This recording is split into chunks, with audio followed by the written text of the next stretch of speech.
Iniciando, então, os vícios sociais, tá? Então, só para que a gente possa lembrar, dentre os defeitos e os vícios do negócio jurídico, temos os vícios mais graves e os vícios mais leves, tá? Dentre desses vícios mais graves, quando ele vem acontecer, nós sempre vamos estar diante de um negócio jurídico nulo, tá? E esse negócio jurídico nulo trata-se de uma nulidade absoluta, tá bem? E quando nós estamos diante dos defeitos mais leves, ele acaba gerando uma nulidade relativa ou anulabilidade. Lembrando que quando eu estou diante de um negócio jurídico anulável, existe o prazo decadencial para que a gente possa ajuizar a ação anulatória, tá?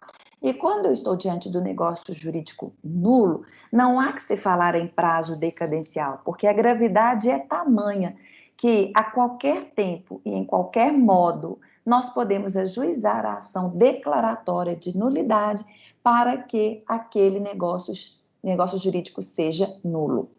Quando eu estou diante de um negócio jurídico nulo, os efeitos são efeitos retroativos, ou seja, ex tunc, tá? E quando eu estou diante de um negócio jurídico anulável, o efeito jurídico é ex nunc, é partir da sentença para frente. Isso eu ainda não tinha falado com vocês, tá bem? Então, dentre desses negócios jurídicos que podem ser nulos e anuláveis, o próprio Código Civil, ele nos aponta, tá? Vai ser nulo, é anulável, o próprio Código aponta. Além de o próprio Código, em seus artigos, fazer esses apontamentos para a gente, nós temos artigos específicos, tá? Então, nós sabemos que, por uma questão doutrinária, temos os vícios de consentimento, erro, tá? Que começa no artigo 138, 138, e nós vamos até a lesão no artigo 157 do Código Civil. Quando eu falo, então, nos vícios de consentimento, erro, dolo, coação, estado de perigo e lesão, todos esses são anuláveis. E, de acordo com o artigo 171 e 178 do Código Civil, são prazos decadenciais de 4 anos a contar da realização do fato, salvo quando nós estamos diante da incapacidade relativa, que é a contar da cessação da incapacidade, e da coação, que é a contar da cessação da coação. Aí, os doutrinadores fizeram a nova divisão em relação aos vícios sociais. E dentre dos vícios sociais, eu tenho a fraude contra credores e simulação, que, na verdade, nós já falamos um pouquinho sobre eles quando nós iniciamos o negócio jurídico, defeitos do negócio jurídico, que eu fiz uma aula síntese para vocês, tá? E aí, o que nós observamos, turma?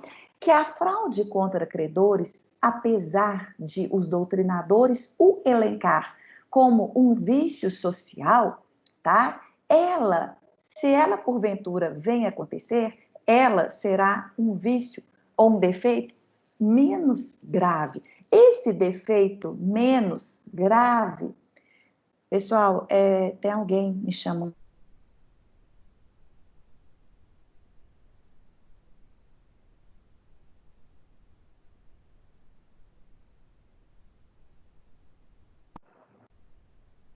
Turma, voltei, vocês estão me... Oi, Dani. Agora sim, acho que caiu. Não, é porque alguém me chamou aqui, o convidado não está mais aqui, algum aluno ia entrar e... Ô, Dani, Oi. a Luana não está conseguindo entrar, ela me mandou mensagem aqui, tá dando um erro, não sei qual erro. Talvez fosse ela, porque eu parei a gravação, até uma aluna, eu parei a gravação, eu parei aqui de falar porque alguém me chamou, mas na hora que eu fui tentar, foi eu sem querer, que eu, em vez de eu apertar meus 3 pontinhos aqui, eu apertei para finalizar. Peça a ela, aí ó, era a Glena, talvez era a Glena. Elas estão todas tentando. Vou falar para tentar de novo. Tá bem. Bom, então vamos continuar aqui. Deixa eu compartilhar, que vocês não estão vendo a minha tela, não. Então, Não. Conseguiram ver aí? Agora sim. Sim, beleza. Então, turma, voltando aqui, tá bem? Então, percebam que a fraude contra credores é o único vício que, apesar de ser tido como um vício social, tá? Ele é tido para os doutrinadores como um vício anulado. Olha aqui, todas as vezes que alguém me chama, eu preciso retornar nessa tela, tá? Gabriela Mello. Bom, então vamos continuar. E então, ele é o único que fraude contra credores que será anulável no prazo decadencial. E aí nós temos a simulação. A simulação, então, ela é o único vício, tá? Que dentre todos os vícios de consentimento e os vícios sociais, é ou que causa um defeito mais grave. Então, portanto, é nulo. Ô Dani, então na hora de uma prova eu me esqueci. Eu não sei se erro, se dolo, se coação, se lesão, se estado de perigo, se fraude contra credores é nulo ou anulável. Guardem só uma situação, tá? Essa situação é de que a simulação, ela é um único vício, tá? A simulação, então, é o único vício nulo. Todos os demais vícios, então, são vícios anuláveis. Então, não tem como vocês errarem isso.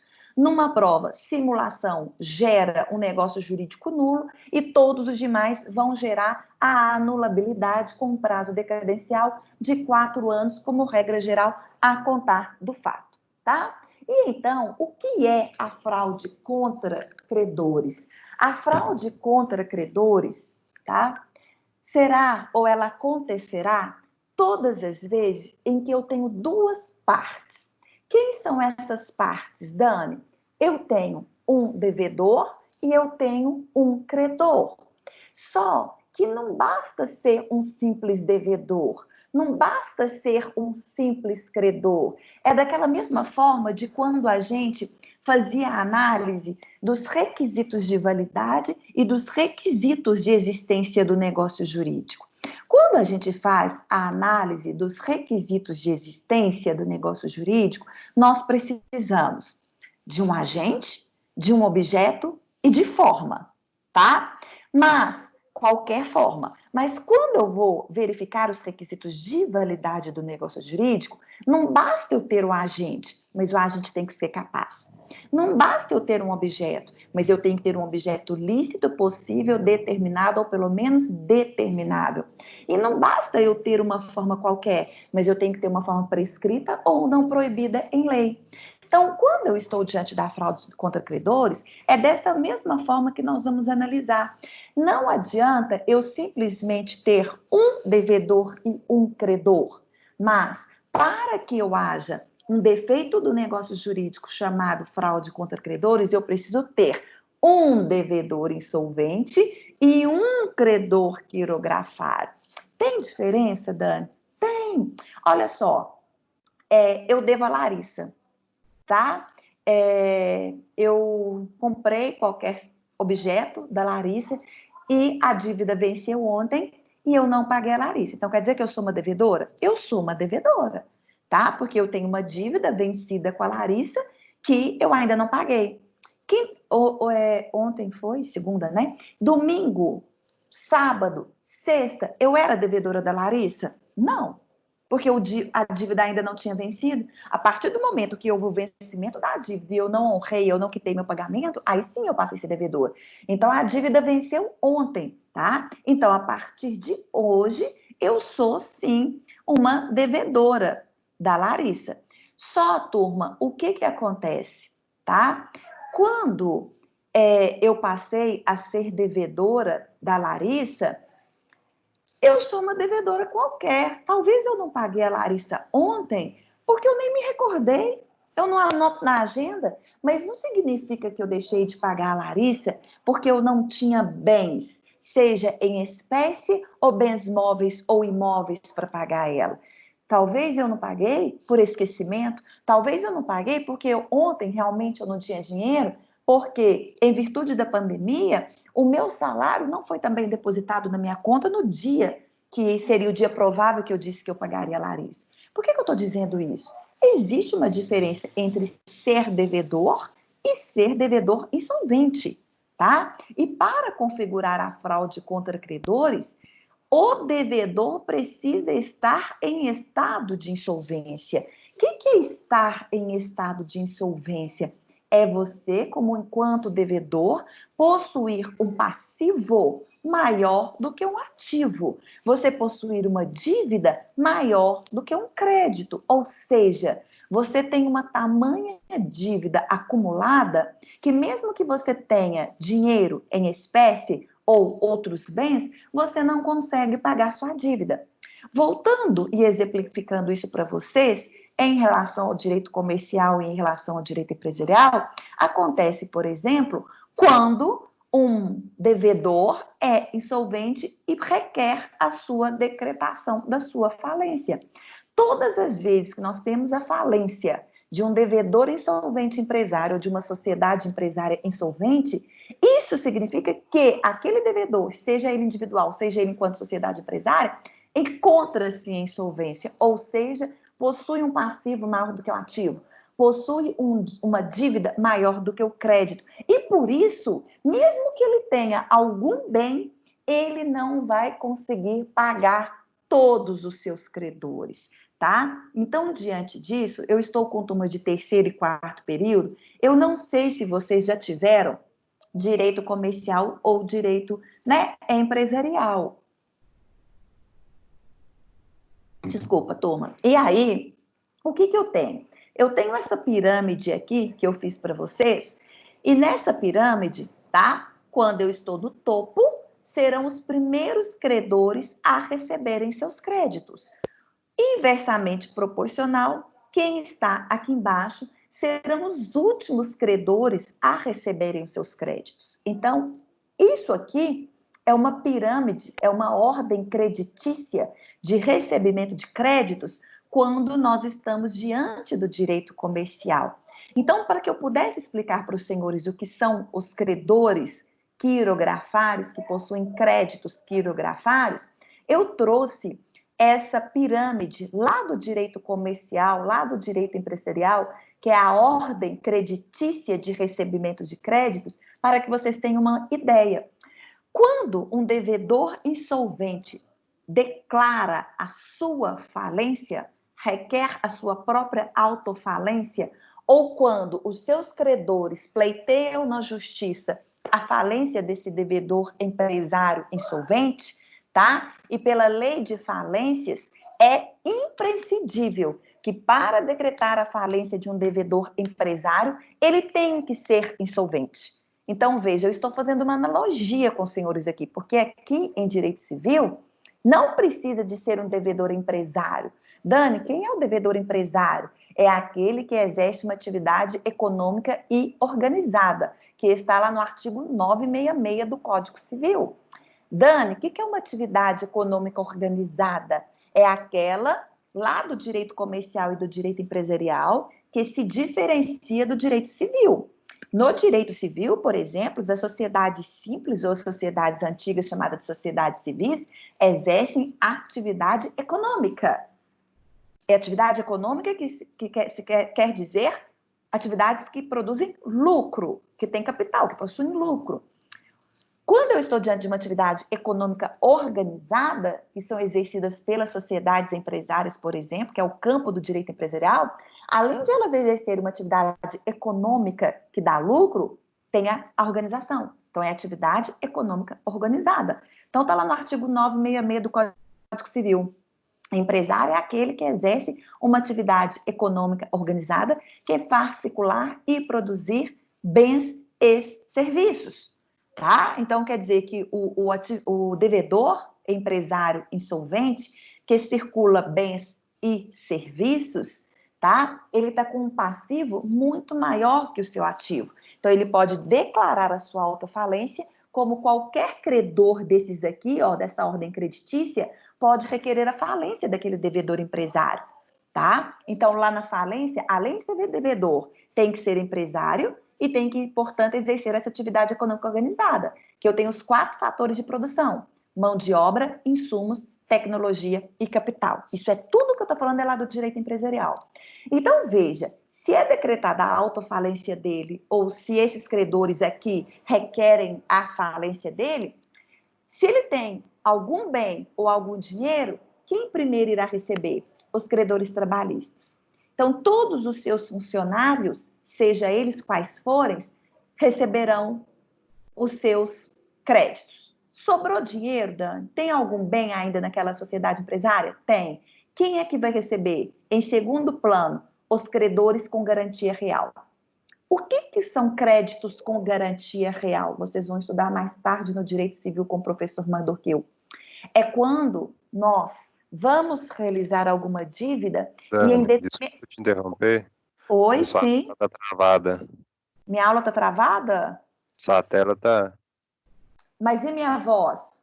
Sua voz está saindo. A tela está travada? É, que você tá compartilhando.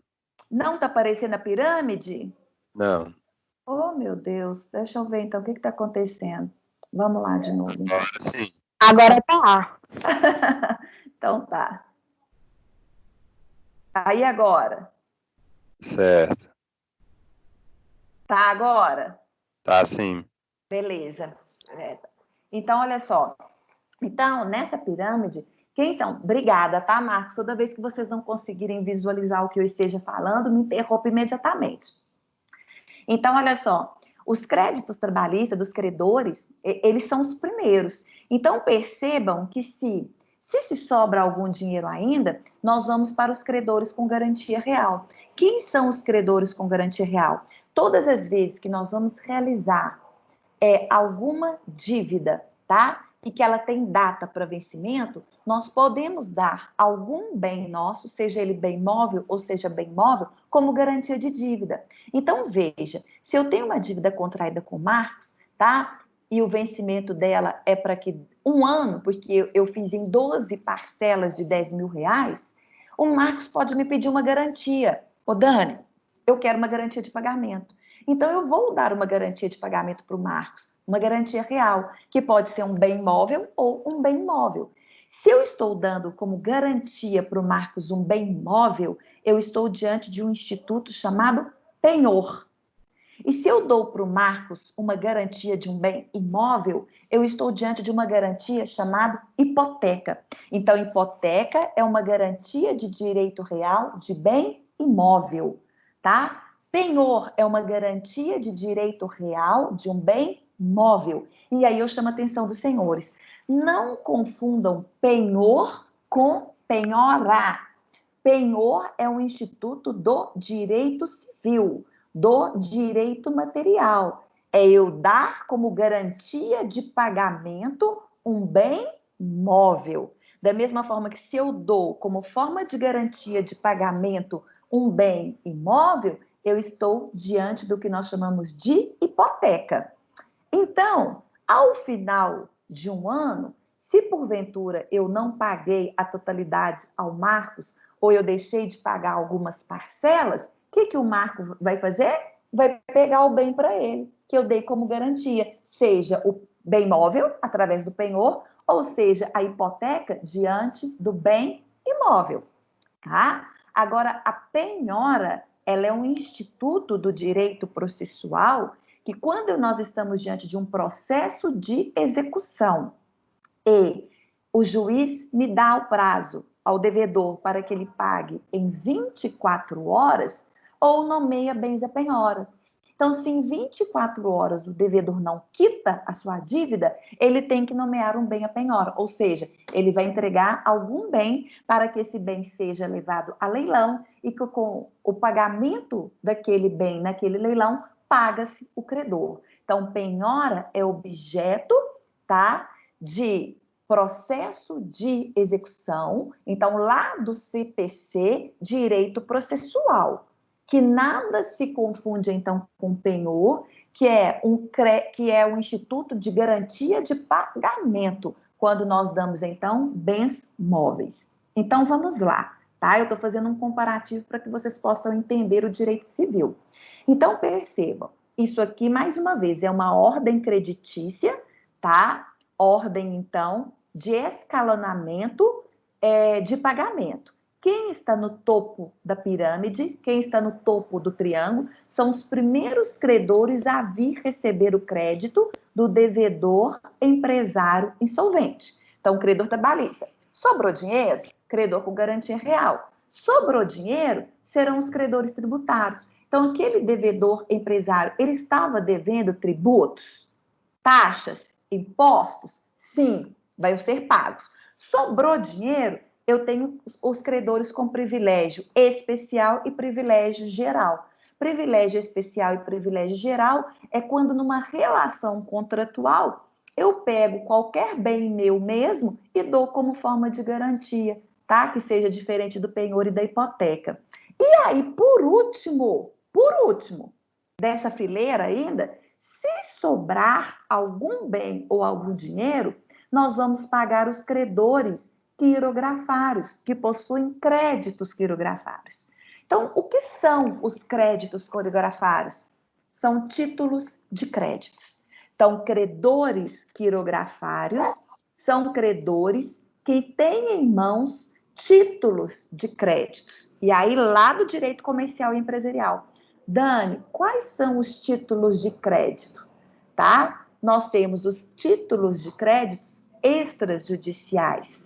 Nota promissória, uma debênture emitida por uma sociedade anônima, um cheque emitido, uma duplicata. Então, tudo isso é considerado pela lei empresarial como títulos de créditos, títulos extrajudiciais, porque a sentença, por exemplo, é um título judicial. Então, credores quirografários são credores que têm em mãos, tá? Algum cheque que foi emitido pelo devedor, alguma duplicata que foi emitida pelo devedor, alguma nota promissória que foi emitida pelo devedor. Então, percebam, meus queridos, que se eu tenho uma situação de falência, é quase que improvável que, se você for algum credor daquele devedor insolvente, e se você for um credor quirografário, seja talvez improvável de que você venha receber esses créditos. Por quê? Porque a ordem de recebimento é muito baixa, porque antes de se pagar os credores quirografários, nós vamos pagar com privilégio geral, especial, tributário, garantia real e trabalhista. Às vezes, é comumente acontecer de que numa falência só se paga, e se conseguir pagar, os credores trabalhistas, tá? E além de tudo, abaixo dos credores quirografários, eu tenho os créditos subordinados, que são os créditos advindos de contratos, tá? Então, Dani, voltando à nossa aula, você está falando, então, de fraude contra credores. E aí você estava dizendo assim, a fraude contra credores, que é o Instituto do Direito Material, que é o Instituto do Direito Civil, é quando nós temos duas figuras, o devedor e o credor. Dani, é qualquer devedor? É qualquer credor? Não, meus queridos. Eu preciso ter um devedor insolvente. E devedor insolvente é aquele que não é um devedor qualquer, mas é que ele possui um passivo maior do que o ativo. Ele possui débitos, dívidas maiores do que seus próprios créditos. E eu tenho que ter um credor. Não é um credor qualquer. Não é um credor trabalhista. Não é um credor tributário. Não é um credor com garantia real, especial e geral. Mas tem que ser um credor quirografário. Que credor é esse, Dani? Que tem em mãos títulos de créditos que foram emitidos pelo devedor insolvente. Ou um cheque, ou uma nota promissória, ou uma debênture, ou uma duplicata. Então, por exemplo, a dívida que eu contraí com a Larissa ontem, tá? A Larissa, então, tem vários cheques emitidos meu para a data de ontem. E a Larissa foi fazer o depósito e esses cheques todos estão sem fundo. E a Larissa averigou que não houve o pagamento simplesmente por meu esquecimento, mas porque eu estou em estado de insolvência. A Larissa teve ciência de que eu tenho débitos maiores do que créditos,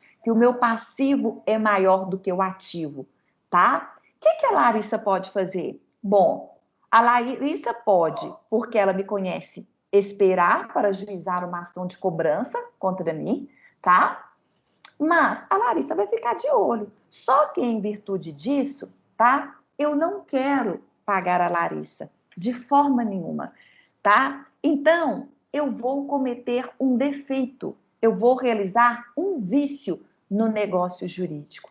Como que eu, tá? Enquanto devedora da Larissa, posso realizar um defeito nesse negócio jurídico? Eu posso pegar todos os bens que eu tenho, que ainda são poucos, que é muito menor em relação à própria dívida, mas eu ainda tenho, mesmo que sejam poucos, mas eu ainda tenho, tá? E eu posso fazer uma transmissão gratuita desses bens.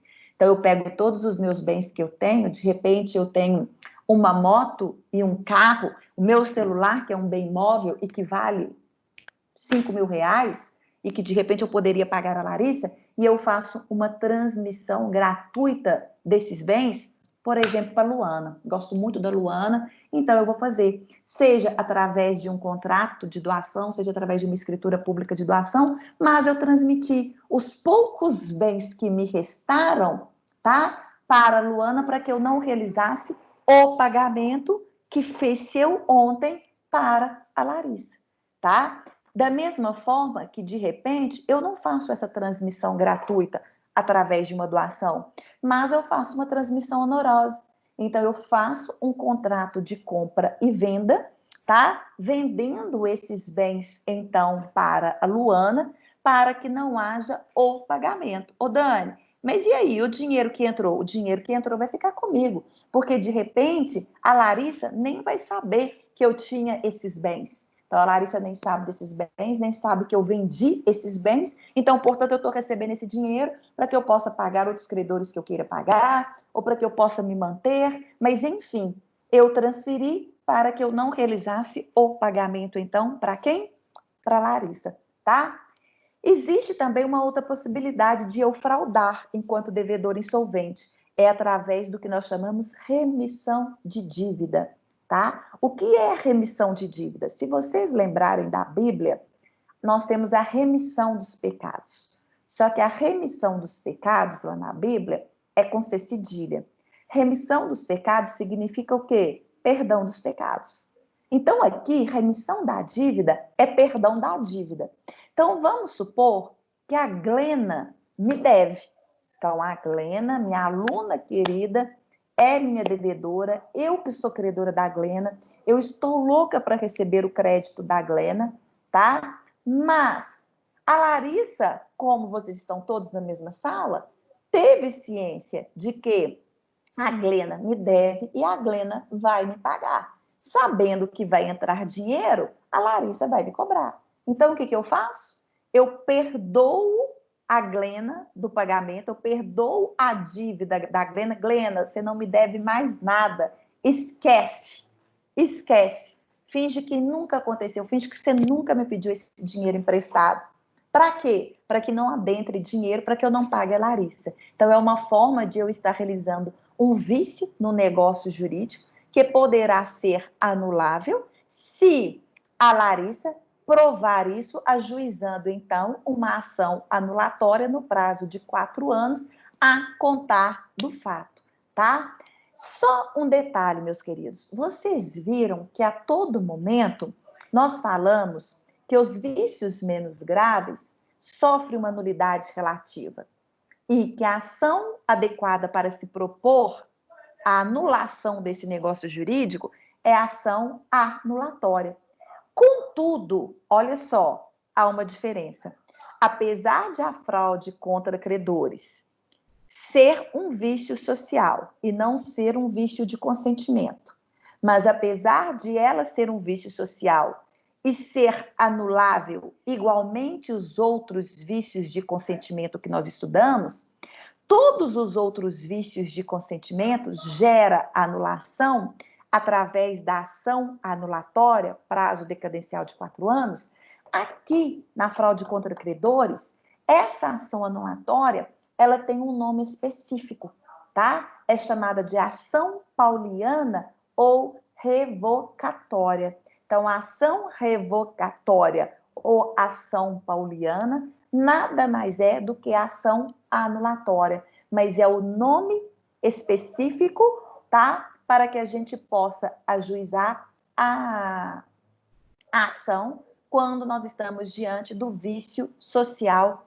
fraude contra credores, tá certo? Ô, Dani, não tá Sim. aparecendo aqui pra mim, tá certo? Não tá aparecendo? Não tá aparecendo o slide. Tá aparecendo agora? Agora sim. Tá aparecendo para todo mundo? Para mim, sim. Então tá, então eu vou deixar dessa forma Agora aqui. sim. Tá, então eu não vou colocar como apresentação de slide, porque eu acho que colocando como apresentação de slides que vocês não estão vendo. Então, se falhar, vocês me avisam, tá? Então, Tá bom. meus queridos, olha só. Voltando aqui, olha lá. O que fala o artigo 158 para a gente? Os negócios de transmissão gratuita de bens, então olha lá, transmissão gratuita de bens ou remissão de dívida, olha aí, vimos dois, tá? Se os praticar o devedor já insolvente ou em estado de insolvência, ainda quando ignore, poderão ser anulados pelos credores quirografários como atos lesivos do seu direito. Então, o artigo 158, ele trouxe para a gente as duas figuras que são requisitos, tá? Para a fraude contra credores, que é o devedor insolvente e o credor quirografário, e trouxe duas formas de fraudar, fazendo transmissão gratuita e fazendo a remissão dos bens, tá bem? Bom, aí a gente tem o artigo 159 do Código Civil. Olha o que o artigo 159 fala. Serão igualmente anuláveis os contratos onerosos do devedor insolvente quando a insolvência for notória ou houver motivo para ser conhecida do outro contratante. Então, nós vimos já 3 formas, tá? De quando poderá acontecer a fraude contra credores. Transmissão gratuita de bens no 158, juntamente com a remissão de dívida no 158. A transmissão onerosa, quando nós estamos diante de um contrato oneroso, exemplo, uma compra e venda no 159, tá? E olha uma outra coisa, situação que pode acontecer a fraude contra credores, disposta no artigo 162 do Código Civil, pagamento de dívida não vencida. Então, eu vou dar um outro exemplo, tá? Então, veja, além de eu ter contraído uma dívida com a Luana, com a Larissa, perdão, que se venceu ontem, tá bem? Eu tenho uma dívida também com o Gabriel, tá? Que vai vencer daqui um mês, dia 28 de maio. Então, veja, eu sou uma devedora ainda para o Gabriel? Não sou. A dívida ainda não venceu. Mas o que eu faço? Eu tenho ainda um dinheiro, mas eu quero fraudar a Larissa. Eu não quero pagar a Larissa. Então, eu pego o meu dinheiro, mesmo que a minha dívida com o Gabriel ainda não venceu, porque vai vencer só dia 28 de maio, eu vou lá e quito a minha dívida. Eu faço o pagamento. Então, se a Larissa tiver ciência e tomar ciência de que eu fiz um pagamento de dívida ainda não vencida e eu deixei de quitar a minha dívida com ela que já está vencida na data de ontem, significa que eu estou fraudando, significa que ela pode ajuizar a ação pauliana, tá? No prazo de 4 anos a contar do fato. E tem o artigo 163 do Código Civil, que é atribuição de garantias de dívidas. Então, eu posso, vocês viram, vocês lembram que nós falamos da garantia de dívida de direito real, através do penhor e da hipoteca, garantia de dívida especial e até mesmo garantia de dívida o quê? Geral. Então, vamos supor, eu tenho um outro aluno, tá? A Mari. Então, o que acontece? Eu tenho uma dívida com a Mari, tá? E eu pego, então, algum bem que eu tenho e ofereço esse bem como garantia de pagamento para a Mari. seja através de um penhor, seja através da hipoteca, que são direitos reais, seja como um privilégio especial, seja como um privilégio geral, tá? Mas eu estou dando aquele pagamento para a Mari. Então, percebam que, nesse momento, eu estou fraudando o negócio jurídico que eu realizei com quem? Com a Larissa. Então, vamos lá. Vamos ver o que o artigo 162 está dizendo para a gente. Olha, o credor quirografário que receber do devedor insolvente o pagamento da dívida ainda não vencida, ficará obrigado a repor, em proveito do acervo, sobre que se tenha de efetuar o concurso de credores, aquilo que recebeu. Olha aí, meus queridos, que concurso de credores é esse? O concurso de credores é aquela ordem creditícia que eu acabei de dizer para vocês. Então, o que o artigo 62 está dizendo? Que se eu quitei a minha dívida com o Gabriel, tá? Apesar da dívida não ter sido ainda vencida, só que eu tenho um concurso de credores, mas quirografários aqui, porque que só pode ser credor quirografário. Então, eu não tenho somente a Larissa como credor quirografário, mas eu tenho vários outros. Então, o que está falando o artigo 62? Que o pagamento que eu efetuei ao Gabriel, em nada vai adiantar. Porque se a Larissa ajuiza a ação anulatória, tá? O ato meu em relação ao Gabriel vai ser ineficaz, porque ele vai ter que repor essa quantia para que haja o pagamento da Larissa, bem como de outros credores, o quê? Quirografários. Tá certo? Isso, então, é o que está transcrito no artigo 162.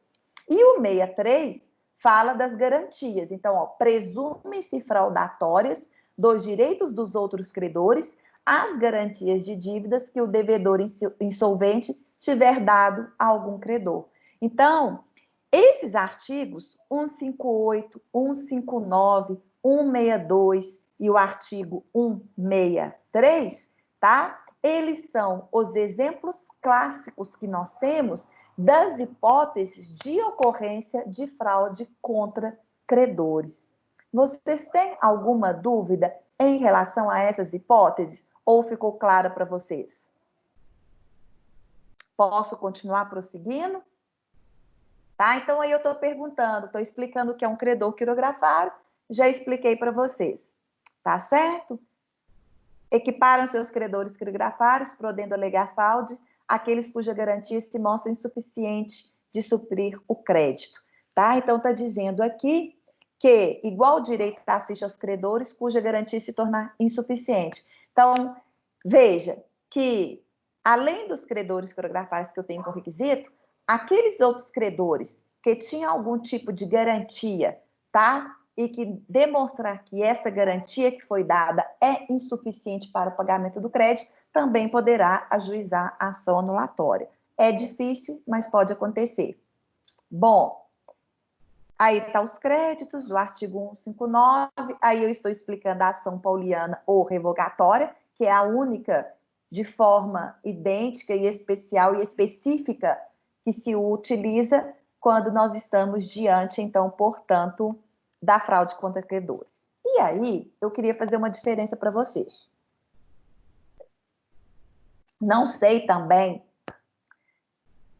se no terceiro ou quarto período vocês já viram um processo de execução. Mas o que acontece? Nós temos, no direito processual civil, igualmente eu estava falando ainda há pouco, algumas espécies de processo. Exemplo, processo de conhecimento e processo de execução. Dani, qual é a diferença do processo de conhecimento para o processo de execução? No processo de conhecimento, nós buscamos as partes, o reconhecimento, o acertamento do direito. Nós precisamos realizar, através de todos os meios de provas em direito admitidos, documentais, periciais, testemunhais, de que eu tenho aquele direito como parte autora. E por isso, através do princípio jurisdicional, que o poder judiciário não é inerte, ele precisa ser provocado, a parte autora provoca o poder judiciário através da ação. A ação nada mais é do que um direito subjetivo que a parte tem de provocar o poder judiciário, tá? Então, percebam, sem falar agora em fraude contra credores, só para que eu consiga dar um exemplo para vocês. Vamos supor que a Larissa, eu realmente tenho uma dívida para com a Larissa, a dívida venceu, tá? Há um mês atrás, eu não estou pagando, não paguei, a Larissa está correndo atrás, principalmente nesse momento de isolamento, de pandemia, em que a Larissa não está trabalhando, ou ela teve a suspensão do contrato, ou ela teve a redução, ou até mesmo ela teve a rescisão contratual.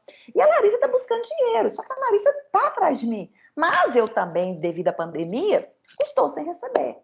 Mas a Larissa, então, de olho lá no provimento do Tribunal de Justiça de Minas Gerais, quando vai começar os processos, se os processos poderão ser presenciais ou os eletrônicos, as contagens dos prazos, como é que tá, as audiências, a Larissa, então, resolve propor uma ação de cobrança contra mim.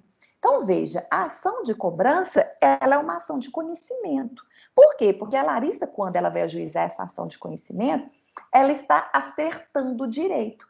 Ela tem que provar para o Poder Judiciário que ela é a credora, que eu sou a devedora, que o valor que realmente devo, ela tem prova suficiente para isso. Né? Depois eu vou ser citada para que no prazo de 15 dias eu conteste essa ação, dizendo que não, que ela está me cobrando um valor de 5 mil, mas que realmente eu até devo, e a nota promissória que ela apresentou é no valor de 5 mil, mas eu já tinha feito um pagamento de 1.000 e que não foi abatido e que ela não colocou isso como prova, mas eu tenho uma prova que está lá no meu WhatsApp de que eu fiz o pagamento, e eu peguei o meu WhatsApp, levei no cartório de notas e transcrevi isso através de uma ata notarial de que eu já paguei 1.000, então eu só devo 4. E aí, diante de provas testemunhais também, o juiz, ao final, vai proferir a sentença, tá? Acolhendo ou não o pedido da Larissa. E aí o juiz acolhe o pedido da Larissa, tá? Mas acolhido de forma parcial. Larissa, a Daniela te deve, mas ela realmente só deve 4 mil, ela não deve 5 mil. E o juiz profere a sentença. Beleza. Eu tenho prazo para recorrer, eu não recorri, transitou em julgado. Só que o que adianta a Larissa ter sentença em mãos, que eu tenho que pagar ela 4 mil reais, mas eu não quito a minha dívida, tá? Então, o que a Larissa vai fazer? Ela vai se socorrer do Poder Judiciário pleiteando a satisfação do direito. A satisfação do direito é através do processo de execução. Aí a Larissa vai apresentar o seu título executivo judicial, que é a sentença, tá? E o juiz vai mandar me dar o prazo de 24 horas para que eu pague ou nomeie bens e penhoras. Veja, o juiz nem vai querer mais me escutar. Daniela, por que você não pagou? Ele não quer mais. Porque essa discussão, se eu devia ou não pagar e a forma como eu iria pagar, era no processo de conhecimento. Então, agora, na satisfação do direito, no processo de execução, o juiz manda citar o devedor, o réu, para que ele pague em 24 horas, ou nomeia bens a penhora, que eu falei disso com vocês ainda há pouco. Então, se eu não tenho dinheiro para pagar a Larissa, tá? Eu vou nomear bens a penhora. Então, toma, Larissa. Estou dando meu celular, que vale 5 mil, que vale 6 mil, que vale 7. Vê aí quanto que ele vai valer no leilão. Quem arrematou ele no leilão com o valor pagou quem? A Larissa. Então, esse é o processo de execução, tá? Então, pode acontecer que eu tenha uma fraude chamada fraude à execução. Então, fraude à execução, Dani, é diferente da fraude contra credores? É. Porque a fraude à execução, ela acontece dentro do processo de execução. Então, a fraude à execução, se ela acontece dentro do processo de execução, ela não faz parte do direito material, mas ela faz parte do direito processual, tá? Então, ela não é de interesse privado, mas ela é de interesse público, porque é processo. Já a fraude contra credores é parte do direito civil, portanto, ramo do direito privado, tá? E, portanto, ramo do direito material. Então, fraude contra credores é completamente diferente da fraude à execução. Mas o que é a fraude à execução? É uma fraude. É quando o devedor, que foi acionado pelo credor, citado pelo credor em uma ação de execução, tá? Ele dissipa os seus bens. Ele some com os seus bens. Seja fazendo transmissão gratuita, seja fazendo transmissão onerosa, igualmente acontecia lá na fraude. Mas por que é fraude à execução, Dani?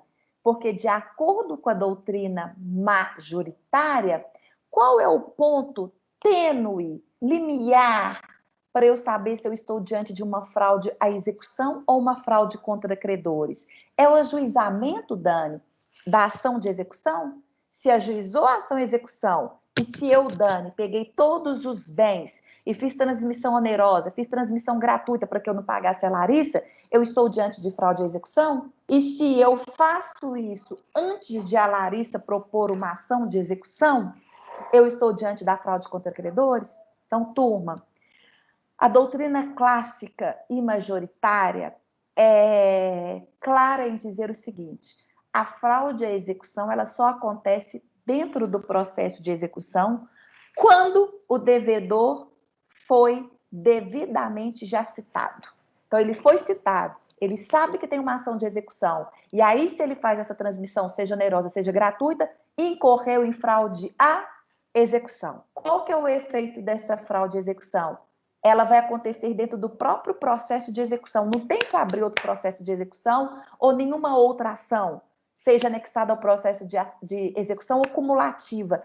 Gera ineficácia. O negócio jurídico, a transmissão gratuita ou a transmissão onerosa que eu fiz, vai ser o quê? Ineficaz.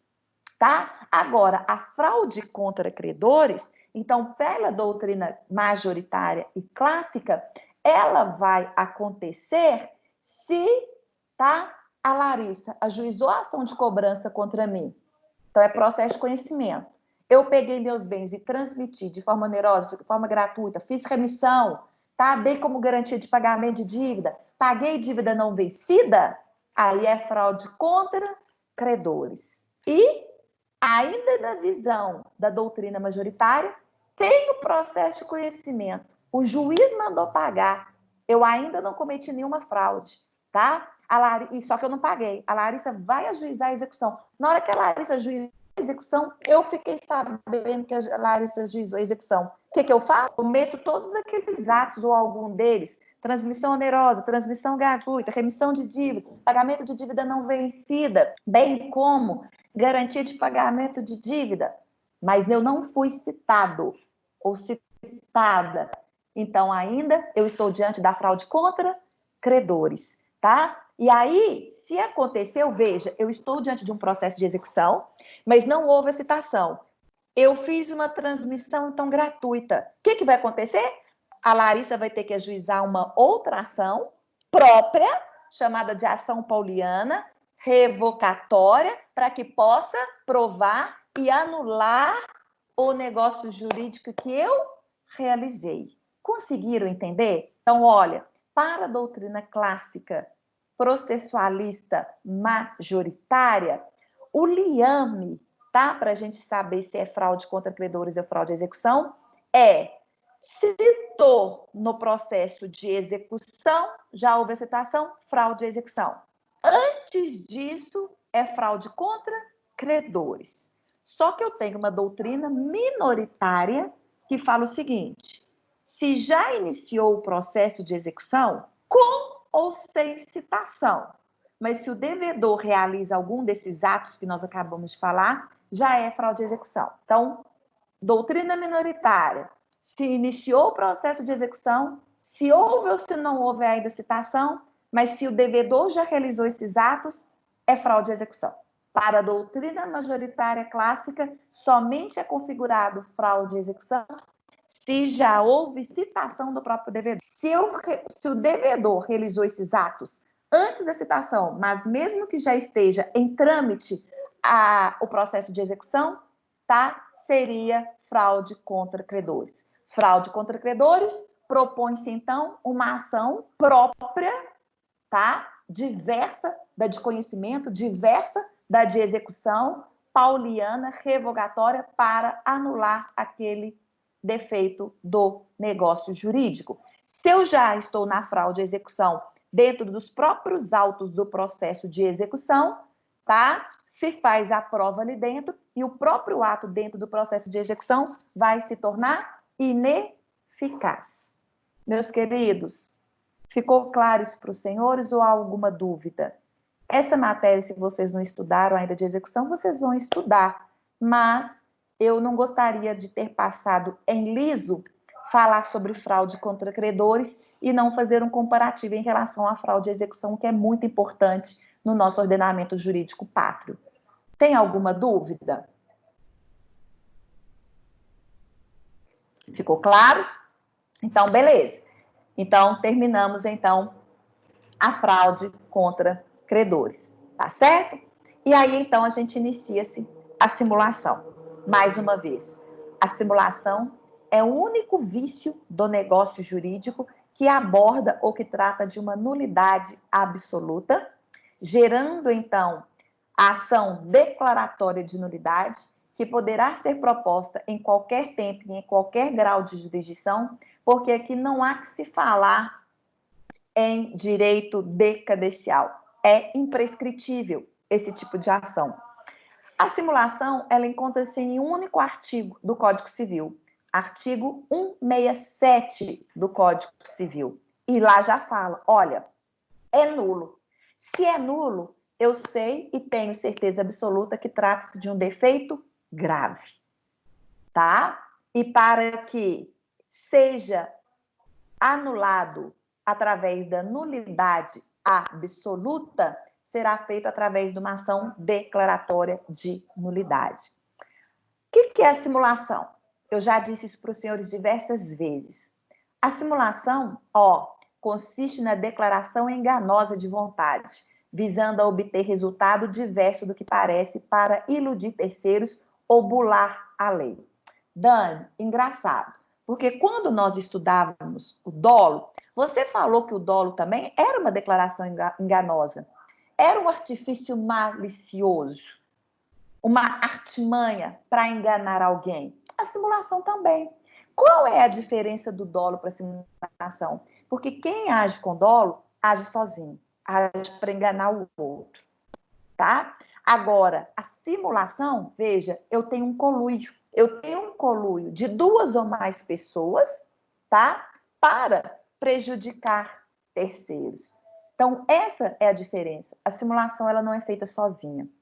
A simulação, eu tenho a presença de duas ou mais pessoas que vão utilizar de malícia, de má-fé, de declaração enganosa para iludir terceiro, para enganar terceiros.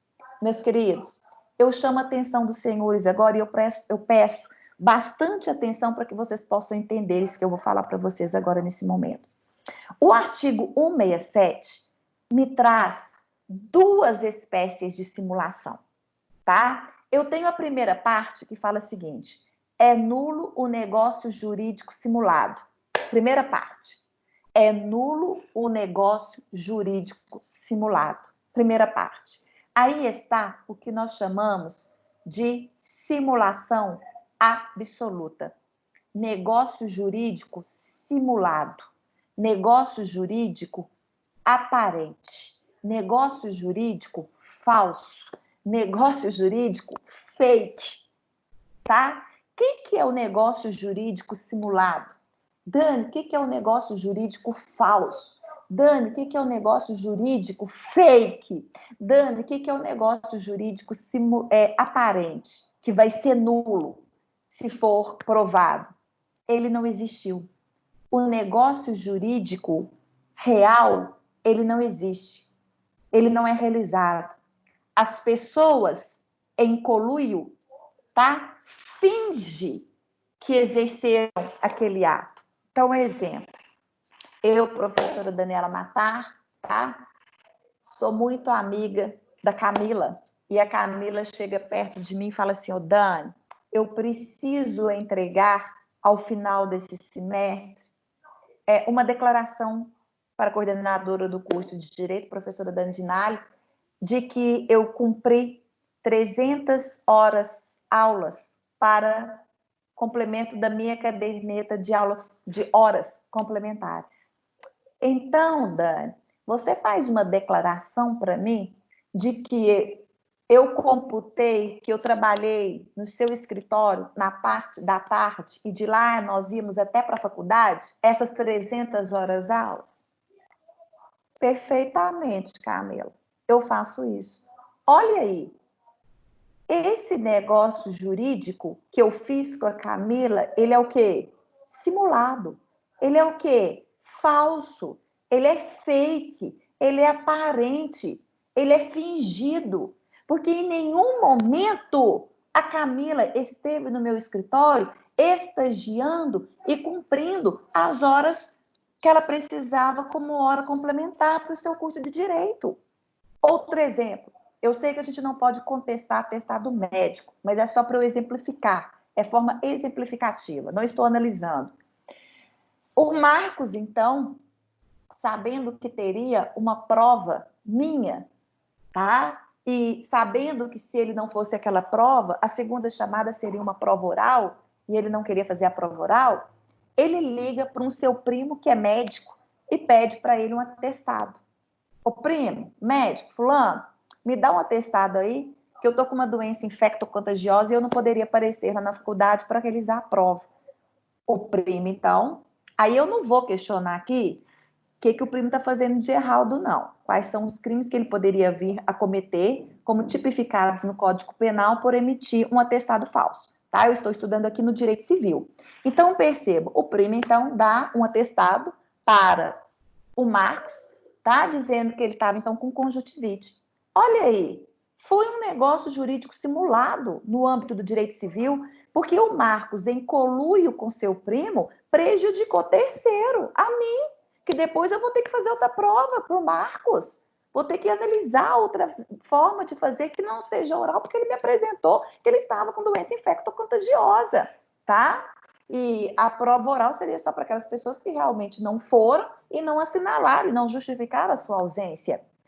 Então, veja, o Marcos estava doente? Não, foi um negócio jurídico simulado, aparente, falso, fingido, fake, que, na verdade, real, não aconteceu.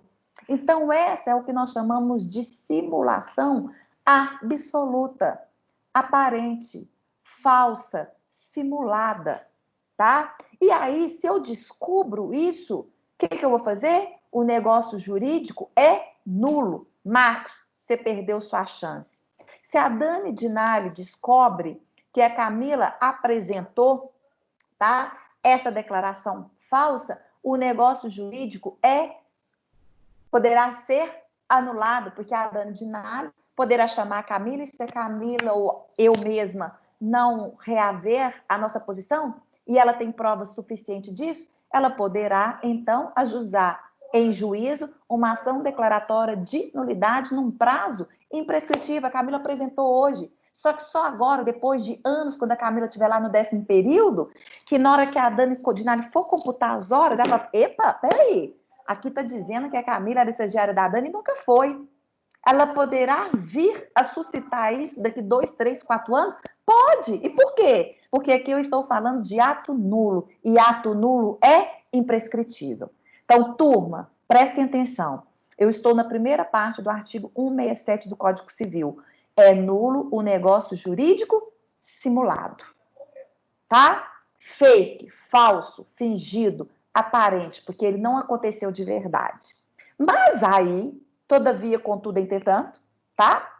Na segunda parte fala, mas subsistirá o que se dissimulou, se válido for na sua substância e forma. Aqui, então, me traz uma outra espécie de simulação, que a gente chama de simulação relativa. Mas a simulação relativa, ela absorve a própria simulação absoluta. Então, veja, eu tenho duas espécies de simulação. Eu tenho a simulação absoluta, primeira parte, é nulo negócio jurídico simulado. E eu tenho uma outra espécie de simulação, que é a simulação relativa, que fala o seguinte, olha aqui, o ato vai subsistir, o ato vai ser válido. Qual ato que vai ser válido? Aquele que foi dissimulado, dissimulação. Então, turma, é muito engraçado. A gente vê isso aqui muito de forma de senso comum. Aquela menina é muito dissimulada. Para, menino, de ser dissimulado, o que é dissimulado? O que é dissimulação? Tá? Então, olha aqui, no direito, a simulação relativa, ela engloba dois atos. a simulação relativa engloba 2 atos: a dissimulação e a própria simulação absoluta.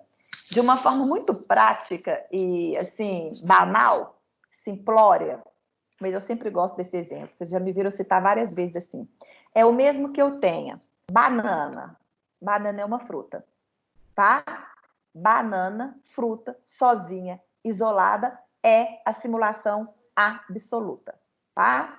Salada de fruta, conjunto, é a simulação relativa, porque lá dentro da salada de fruta, eu posso ter várias frutas verdadeiras, de simulação, e as falsas, as fakes, de isopor, simulação absoluta.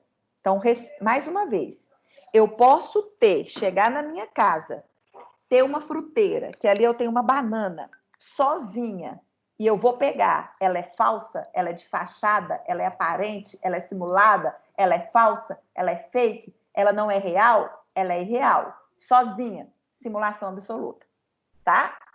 Só que os meus meninos, querendo fazer hora comigo, tá? Fizeram uma salada de fruta.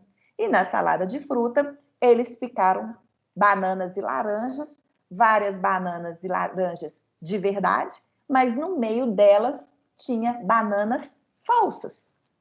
Então, essa é a simulação relativa. A simulação relativa é a salada, que ela é composta por a própria simulação absoluta mais a dissimulação.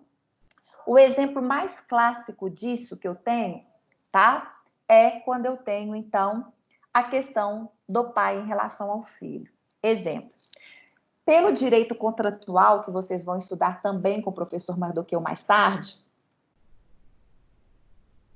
ou se já estão estudando, não sei, existe o contrato de doação.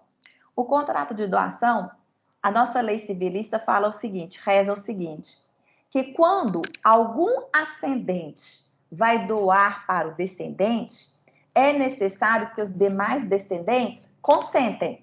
Então, José, pai, vai doar um imóvel de R$500 mil para o seu filho A. Os filhos B e C precisam consentir. Só que o filho B e C não consentem, porque ele fala que meu pai vai tirar 500 mil do patrimônio dele e dar para o filho dele, A, nosso irmão, sendo que meu pai está ruim, está acamado, com uma doença incurável, quase em óbito. Meu pai vem a falecer, é como se estivesse tirando 500 mil da nossa herança, que seria dividido por nós 3. Então, ao invés de cada um receber 1/3, o B e o C não vai receber nada, porque tudo em vida, através de um contrato de doação, está indo para o filho A. Então, os filhos B e C não consentem. Então, o que o pai faz? Chama o filho A e fala assim, vamos, então, fingir, tá? Que nós vamos fazer, então, a doação, mas, então, a gente realiza isso através de um contrato de compra e venda. Tá? Então, eles realizam um contrato de compra e venda, mas, na verdade, nunca houve compra e venda. Então, olha só, venda feita a um filho quando, na verdade, houve doação. O negócio jurídico simulado, aparente, de fachada, falso, fake, foi a doação ou o contrato de compra e venda? Dani, foi o contrato de compra e venda. Ele que é simulado, ele que é aparente, ele que foi de fachada, ele que foi falso, ele que foi fake, para ocultar o dissimulado, aquilo que foi feito de verdade, tá? Então, qual foi o dissimulado? Qual que foi o oculto? Qual que foi o disfarçado? Tá? Então, percebam, esse oculto, então, foi a doação. Então, voltando aqui, presta atenção. Eu dei um exemplo, então, de um contrato de compra e venda, mas que, na verdade, não foi feita a compra e venda, mas foi feita a doação. A compra e venda foi de fachada, tá? foi simulada. Então, é nulo o negócio jurídico simulado. Então, o contrato de compra e venda, ele vai ser o quê? Nulo. Agora, vai subsistir, vai ser válido o que se dissimulou. Qual que foi o que se dissimulou? A doação. Dani, então o dissimulado, ele pode ser válido? Pode, se ele for válido na substância e na forma. Quando eu falo validade em substância e forma, eu estou indo lá nos requisitos de validade do negócio jurídico, artigo 104.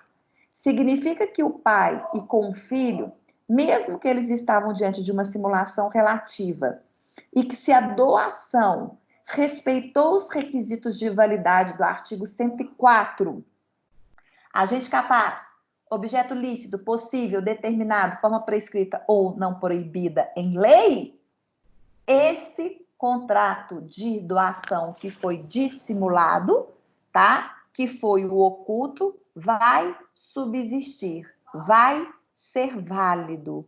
E o que vai ser nulo vai ser aquilo que foi simulado,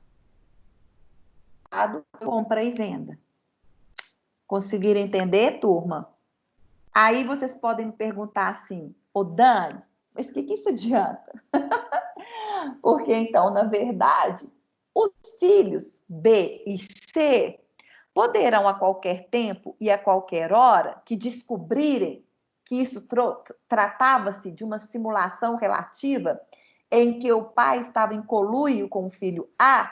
Então, depois de 5 anos, Dani, eles ajuizam a ação declaratória de nulidade. E eles conseguem fazer com que o contrato de compra e venda seja nulo, tá?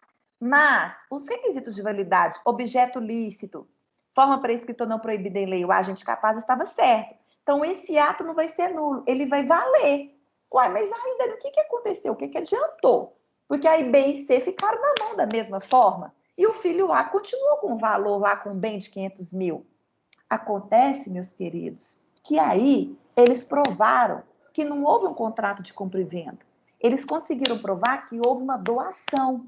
E aí, quando do óbito do pai, tá? Vocês vão aprender nos direitos sucessórios que aquilo que foi doado em vida, porque não existe o que nós chamamos de herança de pessoa viva. Então, aquilo que foi doado em vida, o herdeiro deverá trazer isso aos autos do processo de inventário, chamado como colação. O que é colação? É o Instituto do Direito Sucessório. Ele tem que colacionar, ele tem que trazer os bens que ele recebeu em vida do autor da herança. Então, quando o pai vier a falecer, B e C, no direito sucessório, na ação de inventário, vai falar assim para o filho A, para o irmão A, traz o bem que você recebeu como doação. E aí ele colaciona, ele traz esse bem. E aí vamos supor que cada um tivesse que receber R$1.000 de herança, 1 milhão de herança, tá? O filho B recebe 1 milhão, o filho C recebe 1 milhão, só que o filho C vai receber 1 milhão? Não, Dani, por que não vai? Porque é como se ele já tivesse tido um adiantamento. Então, ele já recebeu 500. Então, o filho A vai receber agora só quanto? 500, tá? Para todos se equipararem e receberem. E aí, depois que todo mundo se equiparou e recebeu, provavelmente, então, B recebeu 1 milhão, C recebeu 1 milhão, o A recebeu 500 mil da morte, mas ele já tinha recebido 500 mil em vida, então equiparou as heranças recebidas, e aí, então, aqueles outros 500 será dividido de forma igualitária, e aí todos recebem de forma igual. Se os filhos não realizam, tá, essa questão da simulação relativa, propondo a ação declaratória de nulidade, em que vai anular o contrato de compra e venda e vai manter o contrato de doação, o que aconteceria? Quando do falecimento do pai, cada um que ia receber 1 milhão, A recebe 1 milhão, B recebe 1 milhão, C recebe 1 milhão. Mas, na verdade, A está recebendo 500 mil a mais que todos os outros, porque já tinha recebido o quê? Em vida.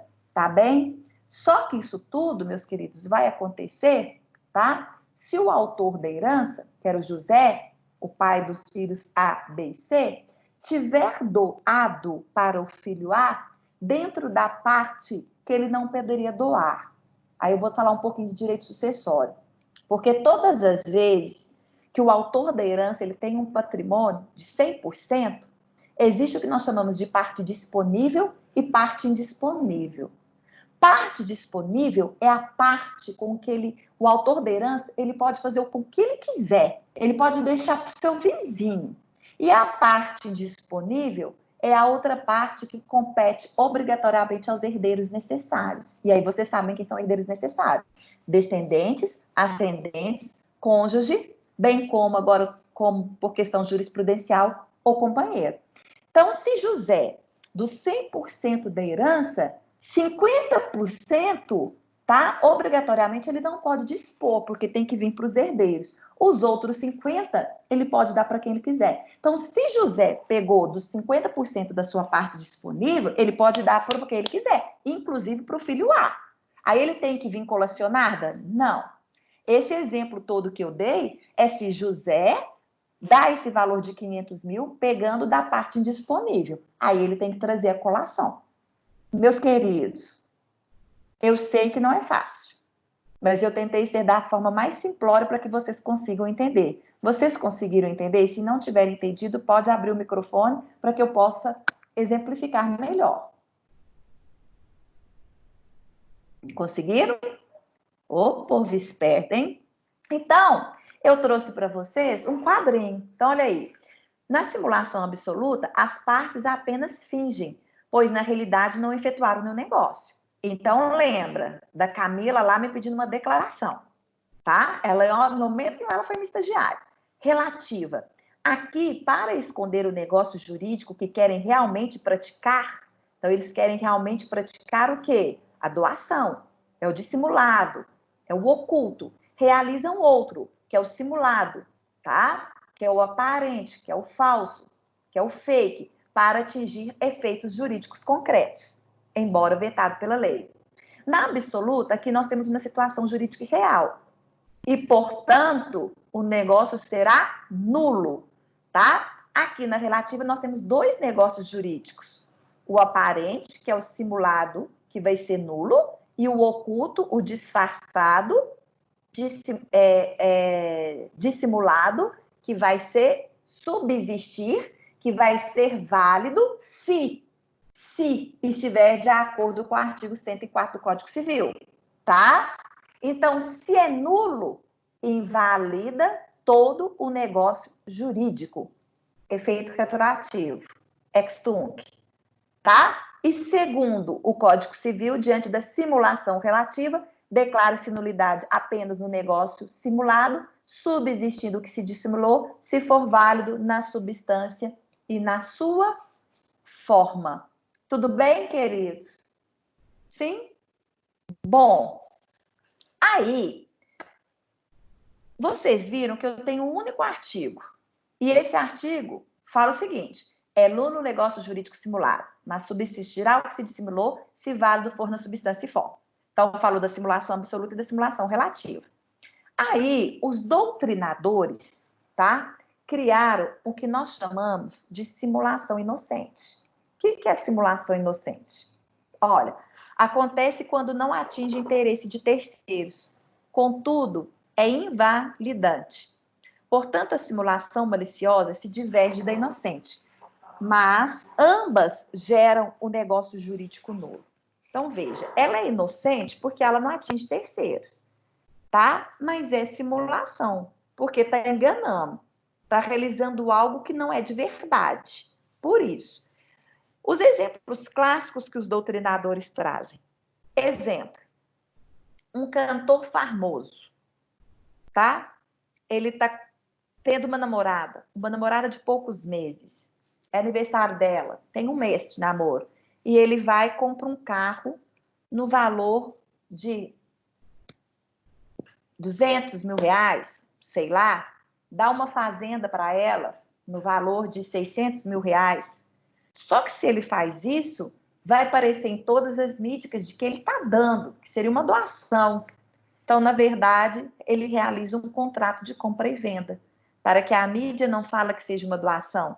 Ou, às vezes, porque, na verdade, ele não quer aparecer com aquela menina como sendo uma namorada. Ele ainda não está namorando, ou ainda ele está namorando, mas está escondendo da mídia. Então, para esconder, para burlar, tá? Faz um contrato de compra e venda ao invés de ser uma doação. Então, veja, seria uma simulação absoluta, tá? Porque está se utilizando de um negócio jurídico falso, simulado, fake, aparente, tá?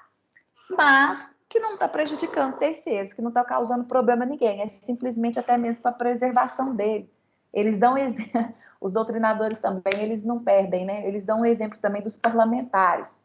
Os parlamentares, então, fazem isso, né? Ao invés de doar, faz um contrato de compra e venda, enfim.